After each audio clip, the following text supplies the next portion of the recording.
In the heart of every 19th century American town, there was one man who knew your name, your debts, and your darkest secrets. He wasn't the mayor, the sheriff, or the local priest. He was the man behind the bar.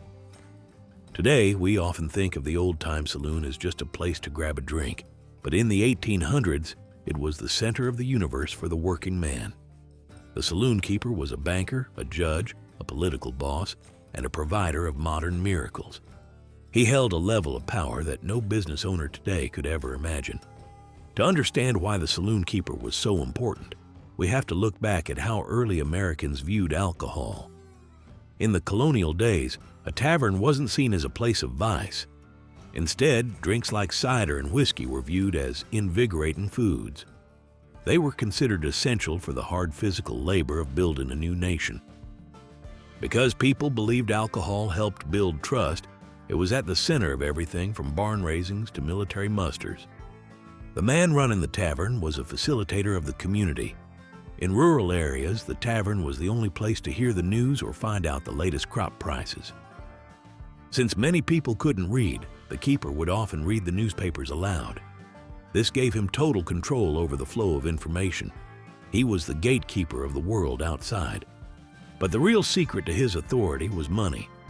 In the 1800s, many immigrant workers and laborers were completely excluded from formal banks. If you were a sailor or a man living in a boarding house, a traditional bank wouldn't even look at you. This is where the saloon keeper stepped in to create an informal banking system.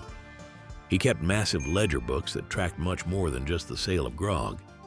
These books were the financial heart of the neighborhood. He would extend credit for everyday needs like sugar, textiles, and nails. If a man's only asset was his physical labor, the saloon keeper was the only person who would give him a line of credit.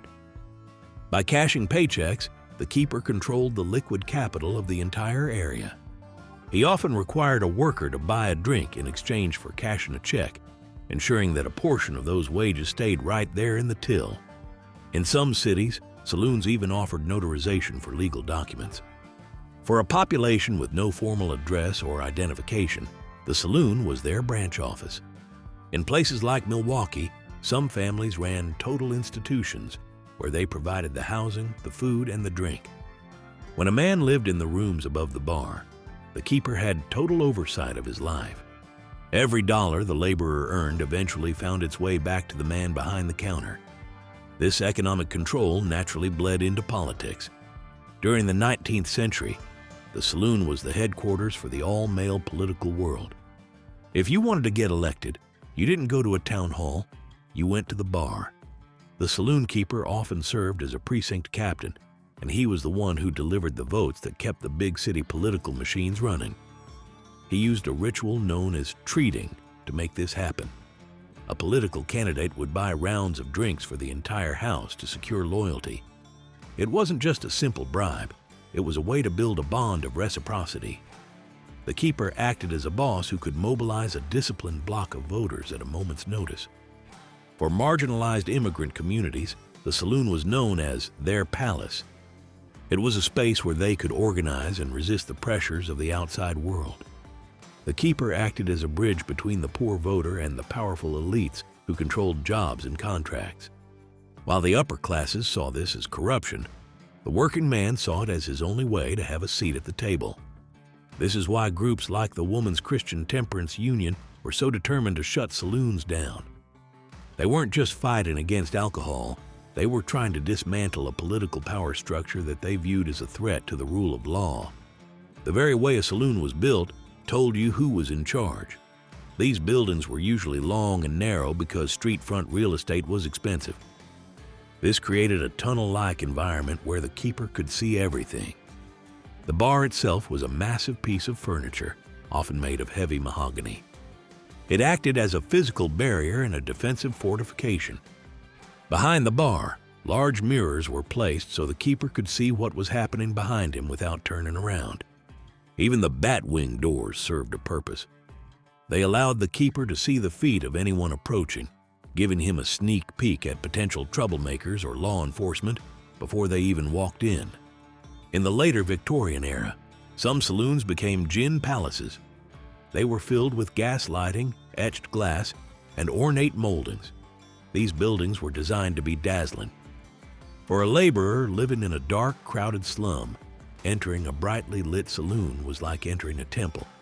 This environment was a psychological tool. It enhanced the keeper's prestige and made him the master of a glittering world that stood in stark contrast to the poverty outside. In the West, some keepers took defense even further, building their saloons into hillsides or using thick timber frames that were naturally bulletproof. The bar was the keeper's stage, and he was the director, protected by the very furniture he used to serve his guests. The logistical power of a saloon keeper was also a sight to behold. In the early frontier days, most places only served rot gut, which was a nasty homemade whiskey. But as the railroads expanded, the successful keeper became a distributor of global luxuries. The most important tool in his arsenal was the arrival of ice. Before the 1870s, beer was served at room temperature and had to be drunk quickly before it went flat. The first man in a desert town like Tombstone who could offer ice beer held a massive advantage over everyone else. Some keepers even used chemical formulas to create ice during heat waves. Once the transcontinental railroad was finished, the inventory of a frontier saloon changed overnight.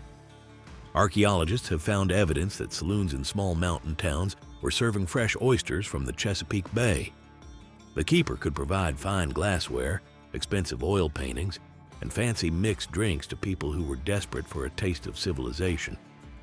To the people living in the wilderness, the saloon keeper was the man who could provide modern miracles. Of course, maintaining this much power required a bit of muscle. A good bartender was expected to be a philosopher and a host, but he also had to be a master of crowd control. He carried a specialized set of tools for keeping the peace. The most famous was the bung starter. This was a wooden mallet used to pop the plugs out of whiskey barrels. Because it had a heavy head on a flexible handle, it could deliver a stunning blow to an unruly patron. If the police ever asked, the keeper had plausible deniability. He was just using a common tool for his job. For closer quarters, he might carry a sap or a blackjack. These were heavy leather pouches filled with lead that could be hidden in a pocket. In a tight fight, these tools were used to quickly drop a man without the need for a long club.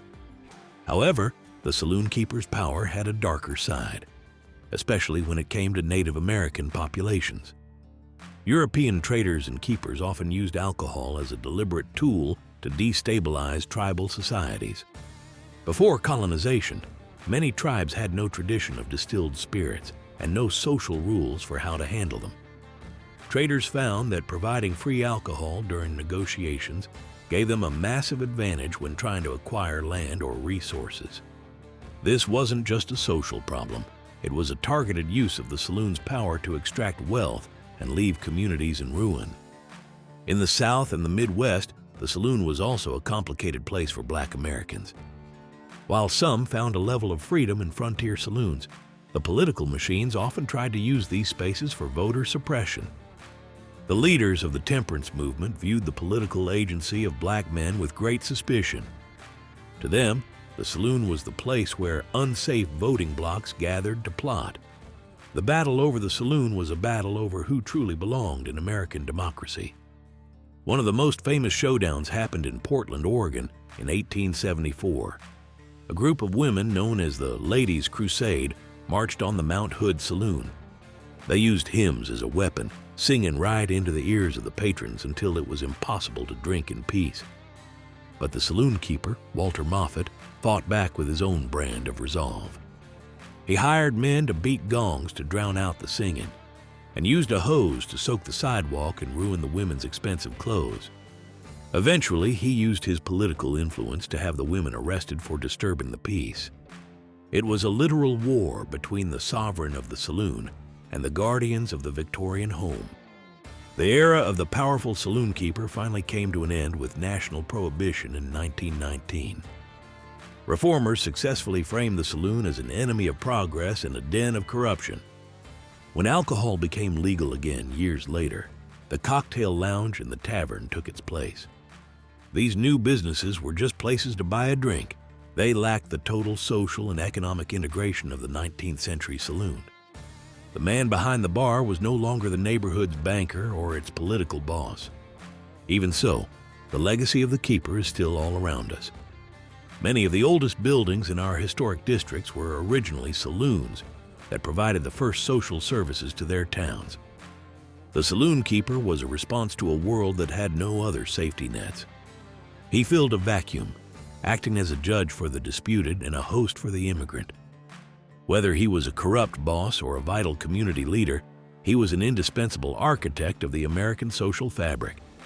He created a sovereign domain where the working man could survive a hostile world, one glass at a time. What do you think was the most surprising role a saloon keeper played in the Old West? Let me know in the comments below.